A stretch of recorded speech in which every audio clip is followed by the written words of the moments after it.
Hello and welcome back to AS Biology with Dr. Demi. I am Dr. Demi, and in today's video I will be taking you through transport in mammals, which is chapter 8 of the AS Biology syllabus. If you have just found this channel, or if this is the first video you're watching, I would like you to know that I am posting the AS Biology content in chronological order using notes from my classroom to help students revise or simply to just help you reinforce your understanding of what you have been taught in class. So you will see that most of my videos have things like chapter 2.1, chapter 2.2. That is simply to enable you to follow in chronological order what the content should look like. So in today's video, I'm going to go over transport in mammals, which is a very interesting chapter, and I'm going to be doing the first half of it, or should I say a third of it. So just looking at the blood vessels and things like heart conditions and stuff like that. So I hope you enjoyed the video. Let's get into it. So when I teach this in class, I usually like to start off with some stats on heart diseases. And you can see here that amongst those that are above 65 years of age, there is a high prevalence of 30 to 40%, especially in West Africa, 50% in semi-urban West Africa, 50 to 60% in South Africa, and 30 to 50% in East Africa. And that is according to a 2013 report by Bloomfield. Also, 1.1 billion adults have raised blood pressure, and 17.9 million people die from cardiovascular diseases every year. So when we speak about transport in mammals, the reason why cardiovascular diseases are so important is because we can't have transport, which is the transportation of blood around the body, without the heart. So that is why you see a lot of references to cardiovascular diseases. You can also see here, I'm just going to use a pen to circle it, what a damaged heart looks like, and you can see here what a healthy heart looks like. A damaged heart, as you can see, has lots of fatty tissue around it, while a healthy heart is quite lean, if we want to call it that. It's free of fatty tissue. This is another slide I use to prime my students in preparation for this chapter. I'm just letting them understand the risk factors for cardiovascular diseases. So for example, if you're genetically a person who's likely to develop a heart condition, there isn't much you can do about that because your genetics tend to be fixed. And as you get older, also you're likely to develop a heart condition. However, there are negative lifestyles that can predispose you to cardiovascular disease quite early on in life, and that includes excess alcohol consumption, smoking cigarettes, and you'll see when we do chapter 9, which is gas exchange and smoking, how smoking can play a role in you developing a heart condition. Also, eating an unhealthy diet that is filled with junk food can predispose you to heart conditions. However, you can always fight against that by having a healthy diet of oily fish, fruits and vegetables, by exercising, by taking in your vitamins, and it is also recommended that a glass of red wine a day helps you in not developing a heart condition, or keeps you healthier, if we can put it that way. Another interesting statistic is that men are twice as likely as women to have a heart attack, and this is often due to like risk factors, including things like high blood pressure, diabetes. Their BMI, which is the body mass index, can predispose men to heart conditions. Something else I share with my students, and this is an interesting fact that many of them did not know, is that sugar is a big contributor to heart disease, because sugar leads to an accumulation of fat. And recently I saw some research where it was being shared that the more sugar a person eats, the more cholesterol the body will produce, and the more cholesterol the body produces, the higher the risk of a person developing a cardiovascular condition. So sugar is said to be the enemy. And I just thought that's interesting to share with you before we get into the nitty-gritty of things. Okay, so now let's get into it. The mammalian cardiovascular system is also known as the blood transportation system. And you can see over here with this image that is here, that you can have blood in what we call the pulmonary circuit, and you can also have blood in what is called the systemic circuit. And I'm going to explain the difference between these two in a minute. But something that is very interesting that is often said is that the heart is a pump, and the heart is the one that allows the pumping of the blood around the body. The cardiovascular system, or should we say the blood transportation system, is a closed system, which means that if blood leaves from one side of the body, it will always return through the other side. So it's in a cycle. And what this means is that blood doesn't leave your body. Like, it doesn't leave your body like urine, for example. It keeps circulating around the body. Another interesting thing is that each human person has 5 liters of blood. Each adult person has only 5 liters of blood, so this blood is constantly being recycled through the body for you to use. So now the systemic and the pulmonary circulation. When we say the pulmonary circulation, we refer to the blood that returns to the right side of the heart. So this is the heart over here, and usually when you do this chapter, you will have a laboratory session, hopefully in your classroom, where you're able to split the heart, or should I say dissect the heart, so you can open it up like a door and look into it to see what exactly is in it. So the pulmonary circulation is when blood returns to the right side of the heart, which is over here. And we call this blue big vessel here, we call it the vena cava, but we're going to go into detail of that as we go on. The blood is then pumped out of the right ventricle, and then it carries the blood to the lungs. So the pulmonary circulation basically is blood that returns to the body through the vena cava. It is pumped out through the right ventricle, and then it is carried to the lungs so that it can be oxygenated. And the systemic circulation has to do with the left ventricle, whereby the blood will travel to all parts of the body except the lungs. So here's the difference, just to put it in very simple words for you. The pulmonary circulation means that blood is carried out of the heart and it is taken to the lungs, where it is oxygenated before it returns back to the heart. The systemic circulation means that the blood is carried out of the heart on the left side, and it is carried to all parts of the body except the lungs. So pulmonary involves the lungs, while systemic does not involve the lungs. So now to get into the blood vessels. So you have the 3 vessels that we have to know, the arteries over here, the capillaries, and the veins. And you will see that each of these 3 vessels have very different characteristics, and they play a big role in the transportation of blood in different parts of the body. So first things first is to note that the arteries always carry blood away from the heart, while veins will carry blood towards the heart. So arteries again leave the heart, if we remember the image of the heart we saw from the previous slide, while veins will bring blood back to the heart. The arteries and the veins are connected through what we call the capillaries, and you can see the capillaries here in the center. They're like a network of vessels to just allow for the proper transportation of blood, and we will see how they play that role later on. So let's get into the arteries very quickly. The arteries carry blood away from the heart at very high pressure, and they transport blood very quickly. And what you can see here from this image, this is what is called a microgram.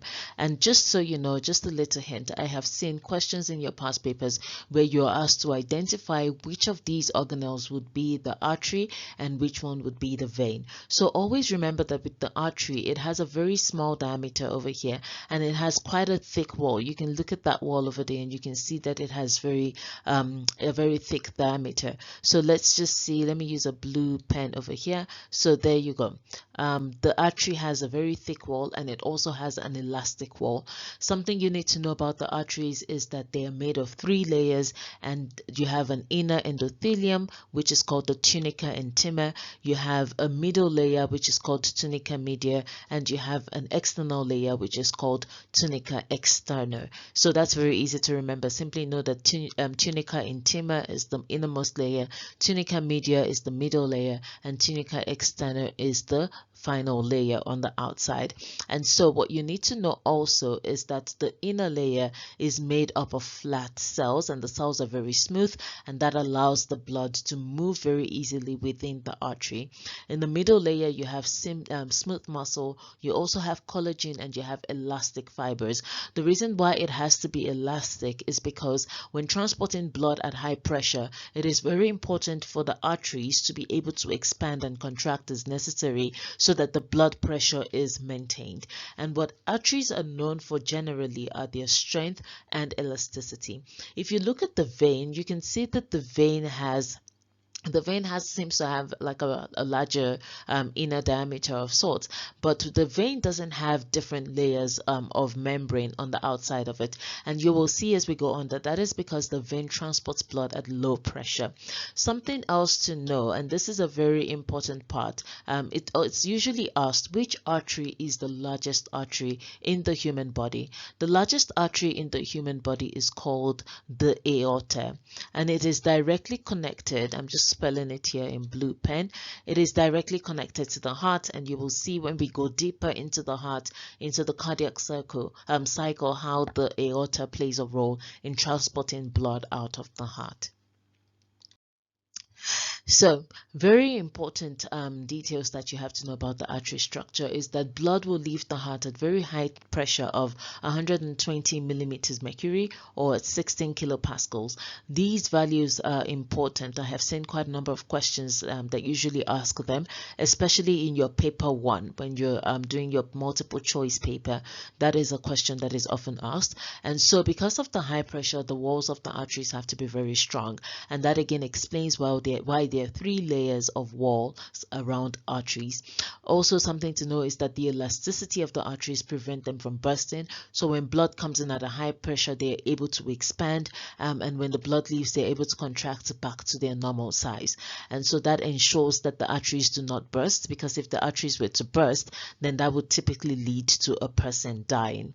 Now, as we go through the body, we will see that the arteries branch into what we call arterioles. So that means we start with a very big artery first of all, and as time goes on, that big artery becomes smaller arterioles, which is really what I'm just trying to depict here with this image. And as they reach the vessels or the tissues that they're transporting blood to, the arterioles are more likely to do that job. The arterioles can contract and relax to control the volume of blood that's supplied to a particular tissue, and when blood starts to flow through the arteries, or rather through the arterioles, it reduces in pressure, which means that when blood leaves the heart at first, it is at a very high pressure, but as it starts to distribute throughout the body, the pressure reduces significantly. Now that leads us to capillaries. So if we have the arteries over here, so let's say over here this is an artery, if you're looking at the image that I have put on the slide, and that artery then branches into what these are sort of bigger branches, right? If you look at that, those would be our arterioles, but you can see that these branch even further to very small diameter networks, and we call those the capillaries. What the capillaries do is that they enable blood to reach all the cells as closely as possible. Because they are so tiny, they are able to carry blood to close to regions where things like the arteries or the veins would not be able to reach. So say for example you need to transport blood to your fingernails. You know that your fingers, not your fingernails, to your fingers, you know that your fingers first of all have bones in them. There isn't a lot of room for a big artery to come through. So just before that, you would have things like your arterioles that have branched out from the artery, and they continue to branch out to form the capillaries, and so they allow for close transportation of blood to those different parts of your body. And the capillaries, again, they form a network in every tissue. The only places where you wouldn't find them are the cornea, which is in the eye, and also in the cartilage. The question also that I ask students when I get to this point is, why is it important for the capillaries to be of smaller size? And again, I've already said that the reason is that the capillaries help to transport blood to places like your extremities, so like your toes, like your fingers, like places where blood vessels, the traditional blood vessels like the arteries and the veins, would not be able to reach. So it is important that they are very small so that they can lie very close to those tissues and be able to transport oxygen or nutrients to those parts of the body. And then that brings us to the vein. So if you've noticed, what I have done is I've simply taken you from artery to arterioles and then to capillary, and now we're going to go to the vein. So with the veins work opposite to the arteries. We said that arteries carry blood away from the heart at very high temperatures, very high pressure, sorry, of 120 millimeter mercury. In veins, it's a different story. The veins carry blood towards the heart, and the typical pressure in the veins veins is about 5 millimeter mercury, which is a lot less than what the arteries carry. The walls of the veins are very thinner, not very thin, but they are thinner than the walls of the arteries, simply because they don't need to have thick elastic walls. They don't carry blood at high pressure at all. When you go for a blood test, you would find that they usually say, well, we're trying to find a vein. The reason why blood is taken from your vein and not from your artery is, again, because the vein carries the blood at very low pressure, and so as a result of that, taking blood from that does not put you at risk. If we were to take blood from your artery, which is transporting blood at a very high pressure, it is possible that we would have a loss of pressure, and that can result in you bleeding out. So it is often preferable to take blood from the vein, or rather it is standard to take blood from a vein and not from an artery. And this brings me to the last slide for this section of the chapter, and that is just to let you see what this condition called atherosclerosis is. Atherosclerosis is simply the buildup of fatty tissue around the heart. And again, like I said when I shared a fun fact with you at the beginning of this chapter, I mentioned that sugar is considered to be the real enemy, that the more sugar you take, the more inflammation your cells will suffer, and as a result of that, it causes the production of cholesterol in high concentrations.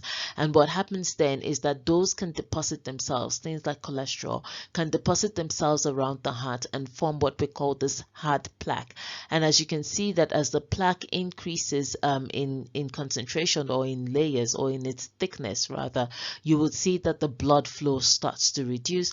And as blood flow reduces, it causes a high chance of a person developing high blood pressure, or simply all kinds of health conditions that are related to the heart not being able to function properly. So it is always important, just as a note, not necessarily biology, it is always important for you to keep a healthy lifestyle, to eat healthy, do a lot of physical activity, and make sure that you check your body, your blood pressure and your heart health as often as possible. So I just thought to add that to this slide to close off.